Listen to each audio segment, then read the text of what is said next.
Plastic দূষণ আর নয়, বন্ধ করার এখনই সময়। এই প্রতিবাদে চট্টগ্রামে বিশ্ব পরিবেশ দিবস উপলক্ষে আলোচনা সভা ও পুরস্কার বিতরণ অনুষ্ঠিত হয়েছে। বুধবার সকালে নগরীর জেলা শিল্পকলা একাডেমিতে অনুষ্ঠানের আয়োজন করা হয়।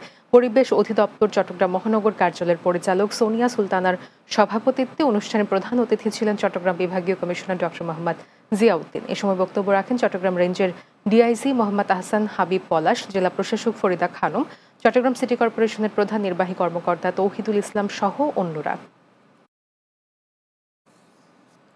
বেতন বৈষম্য নিরসন, পদোন্নতি সহ ৬ দফা দাবি বাস্তবায়নের লক্ষ্যে চট্টগ্রামের আনোয়ারায় অবস্থান কর্মসূচি ও কর্মবিরতি পালন করেছে স্বাস্থ্য সহকারীরা। মঙ্গলবার উপজেলা স্বাস্থ্য কমপ্লেক্স প্রাঙ্গণে কর্মসূচি পালিত হয়। আনোয়ারা হেলথ অ্যাসিস্ট্যান্ট অ্যাসোসিয়েশনের উদ্যোগে অবস্থান কর্মসূচিতে বক্তব্য রাখেন অ্যাসোসিয়েশনের আহ্বায়ক মোজাহিরুল ইসলাম, উপদেষ্টা মোহাম্মদ সাইফুল হক, জেলা সাংগঠনিক সম্পাদক শাকিল আরা বেগম সহ অন্যরা। চট্টগ্রাম হালদা নদীর প্রাকৃতিক মৎস্য প্রজনন ক্ষেত্র উন্নয়ন ও ব্যবস্থাপনা প্রকল্পের আওতায় পটিয়া উপজেলায় ২০ জন দরিদ্র মৎস্যজীবীর মাঝে ছাগল খাদ্য ও ওষুধ বিতরণ করা হয়েছে। উপজেলা কার্যালয়ে আয়োজিত অনুষ্ঠানের আয়োজন করা হয়। উপজেলা মৎস্য কর্মকর্তা স্বপন চন্দ্র দের সভাপতিত্বে প্রধান অতিথি ছিলেন উপজেলা নির্বাহী কর্মকর্তা ফারহানুর রহমান।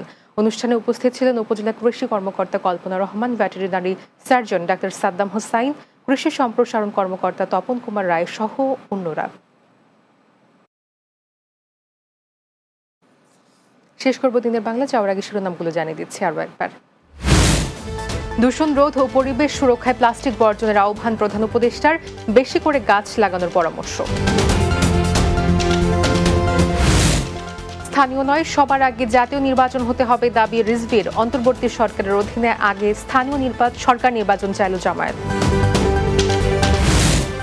পিলখানা হত্যাকাণ্ডে রাজনৈতিক নেতাদের সংশ্লিষ্টতা পাওয়া গেছে, জানালো স্বাধীন তদন্ত কমিশন।